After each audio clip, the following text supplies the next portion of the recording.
Elle a le bout, elle m'entend pas, elle voit pas ce que je fais. C'est correct.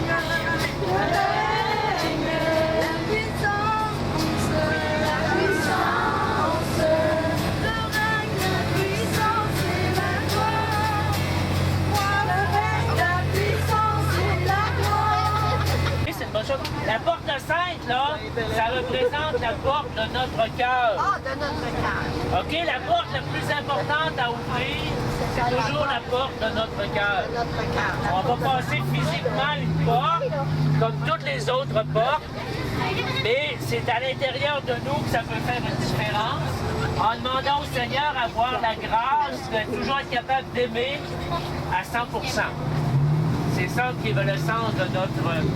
Et là, on va chanter justement pour ça, la chanson « Tous ensemble, il me semble », pour montrer qu'on a tous besoin de cet amour.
Et il est tellement grand que celui qui est responsable de tout le diocèse, c'est un évêque. Bienvenue à la cathédrale d'Amiens. Pourquoi ça s'appelle une cathédrale et non pas une église? Parce qu'il y a une cathèdre dans la cathédrale. Voyez-vous la chaise qui est en avant, avec le grand dossier, là? Ça s'appelle une cathèdre. Il y a juste une personne qui peut s'asseoir dedans et c'est l'évêque.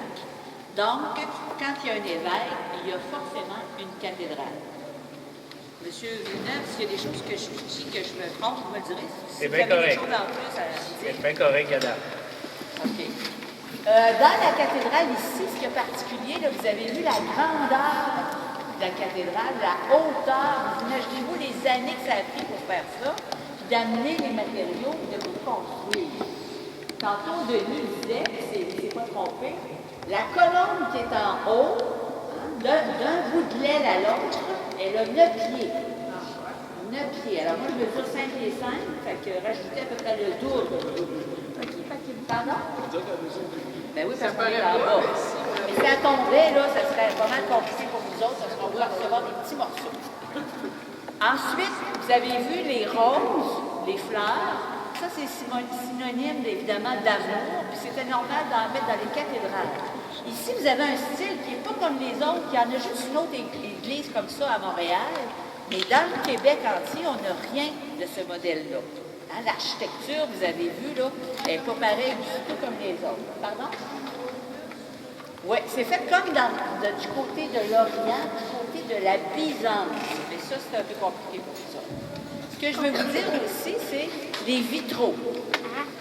Est-ce que vous savez c'est quoi les vitraux? Ah oui! Eux autres, là, ils sont simples. Hein, il y a des fleurs, des structures. Mais vous savez, dans les églises, les vitraux, c'est l'histoire de Jésus. Parce qu'au Moyen Âge, vers les années 1900, les gens ne savaient pas lire. ne savaient pas lire ni écrire, donc il fallait qu'on parle de Dieu. Là, ils se sont dit, si on commence à faire des vitraux avec les histoires de Jésus, bien là, au moins, on va pouvoir avoir quelque chose à les gens disent d'une mauvaise façon. Le vrai nom, c'est tabernacle. Le tabernacle, c'est là qu'on dépose Jésus à la fin de la messe. Parce que vous savez, quand le prêtre va nous dire les paroles que Jésus a dites, puis que le morceau de pain devient Jésus, on ne peut pas le faire congeler. Dans les églises, on va faire un jubilé, ça veut dire prêtre. Puis là, ici, à Amos, ils ont décidé, pour souligner ça, de faire les noms de leur famille. Ils ont tous placé à cet endroit-là. Okay? Fait que peut-être que vos familles sont dedans, je ne le sais pas. Ben, je le sais un peu parce que je les ai tous pris en note. Mais il y en a beaucoup. Au défaut. Au défaut. Vous pouvez essayer quelques minutes là, de regarder.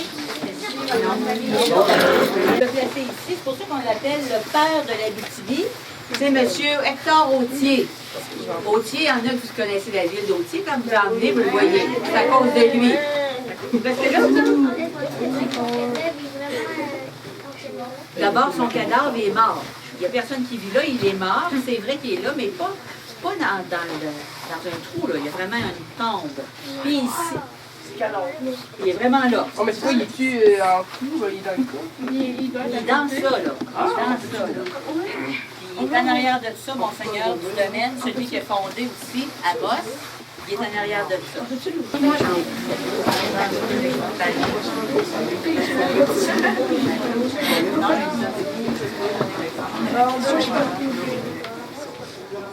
pour commencer notre écologie du cœur, de retourner dans notre salle, on a des amis qui viennent de Ville-Montel qui vont nous présenter une personne, une femme qui a vraiment eu grand ménage dans son cœur, qu'elle a fait un grand ménage, qu'elle a décidé de vivre vraiment comme Jésus y demande.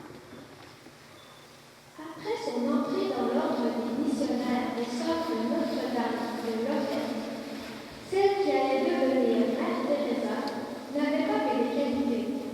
Elle était autoritaire. Elle effectue son noviciat et étudie pour devenir enseignante.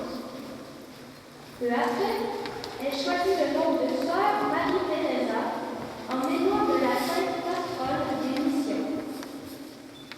Mère Thérèse fait preuve d'une grande pédagogie auprès de à chaque souffrance rencontrée. Sa nouvelle congrégation tente d'apporter une solution.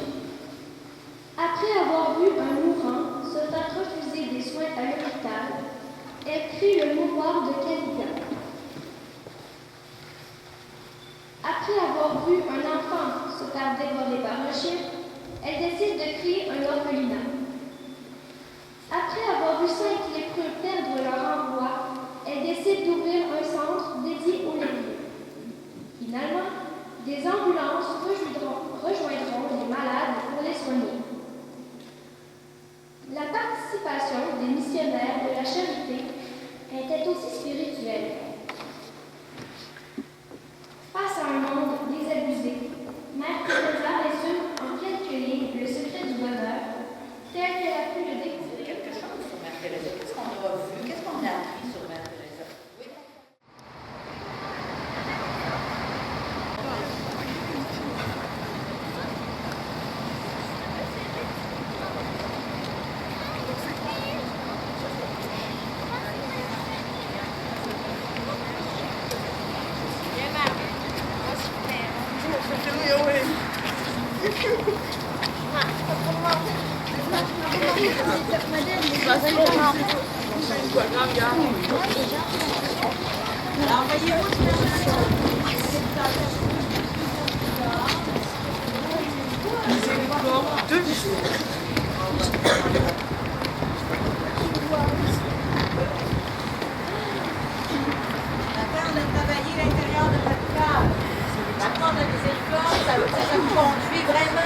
Dans le cœur de nos vies, dans le cœur de Dieu.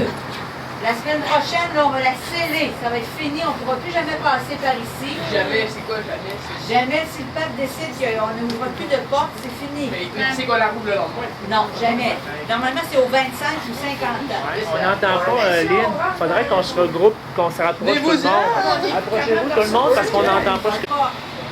Et là, c'est aujourd'hui que vous avez la chance de la traverser. Vous ne verrez pas d'effet magique sur vous autres. Mais le Seigneur va reconnaître vos intentions. Il sait que vous êtes venus faire cette démarche-là. Et il va probablement vous accorder une grâce dans la vie. Une grâce, ce n'est pas un cadeau matériel. C'est quelque chose que j'y demande qui m'aide à être plus heureuse, que mes parents chicanent moins, que je puisse être meilleure à l'école, que l'intimidation arrête. Vous lui demandez ça quelque chose dans votre cœur, puis le Seigneur va l'entendre. Vous allez faire la même chose que quand vous êtes rentré dans la cathédrale. Quand vous entrez, vous enlèverez vos casquettes, vos chapeaux, et vous gardez l'ambiance silencieuse. Vous remarquerez les 3 dessins qu'il y a sur chaque côté. Je vous en reparlerai après.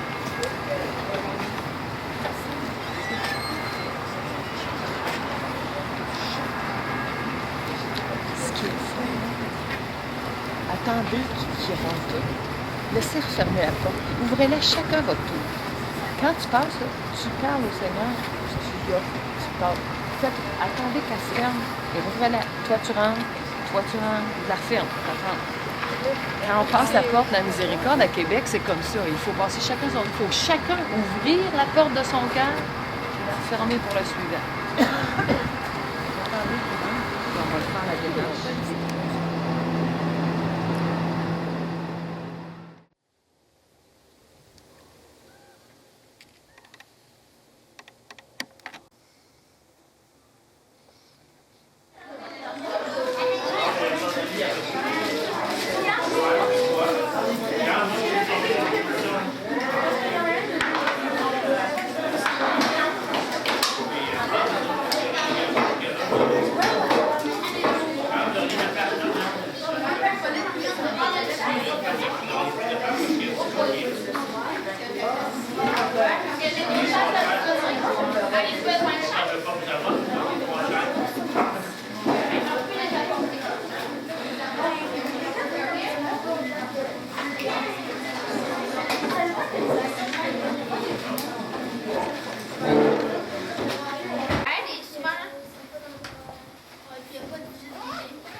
J'ai déjà eu connaissance qui donnait aussi de la viande sauvage, c'est-à-dire, exemple, un orignal qui se fait frapper sur la route, qui le savent assez rapidement, qu'il y a des gens disponibles pour aller la ranger. C'est déjà arrivé qu'ils pouvaient manger de l'orignal, tout ça. Dans un monde idéal, c'est sûr qu'on aimerait bien gros les nourrir juste avec ça, mais on s'entend que c'est pas le cas. On donne aussi de la viande d'épicerie.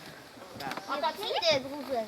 Savez-vous pourquoi il y a plein de corbeaux ici? Même avec eux, pour qu'ils se sentent en confiance et qu'ils acceptent de boire au biberon. C'est pas facile. Même que je pourrais vous dire que quand on les reçoit, c'est pas gagné d'avance, on réussit à en sauver 1 sur 2. Donc c'est pas facile de sauver un bébé orignal.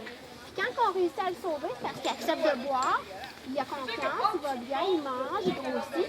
Mais une fois qu'il a accepté de boire avec nous et qu'il a compris qu'on était gentils, c'est dur de revenir en arrière et de leur faire comprendre que l'humain devrait être une menace pour eux. Fait que si je les remets en forêt, souvent les gens pensent aussi que le nombre de palettes, c'est vous autres qui collez ou c'est les orignaux? Moi, c'est l'orignal. OK, mais vous autres collez pas les orignaux, j'ai pas de contrôle, mais vous collez pas, par exemple, parce que mes orignaux, si on leur parle, des fois, on sait pas trop ce qu'on leur dit, ils pourraient se choquer. Fait que ça ne me tente pas qu'ils...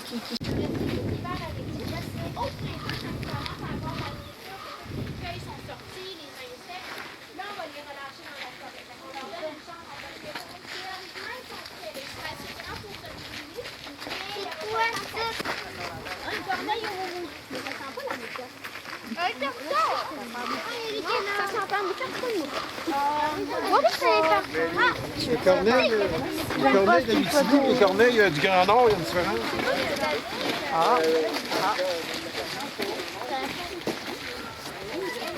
Oh, c'est supposé d'être là!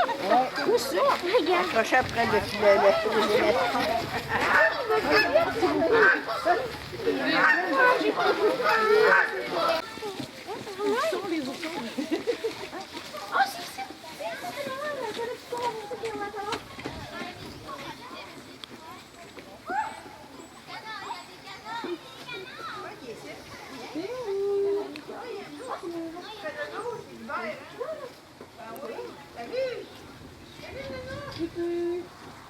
Oui, c'est un mort, lui, c'est un vieux. Super beau.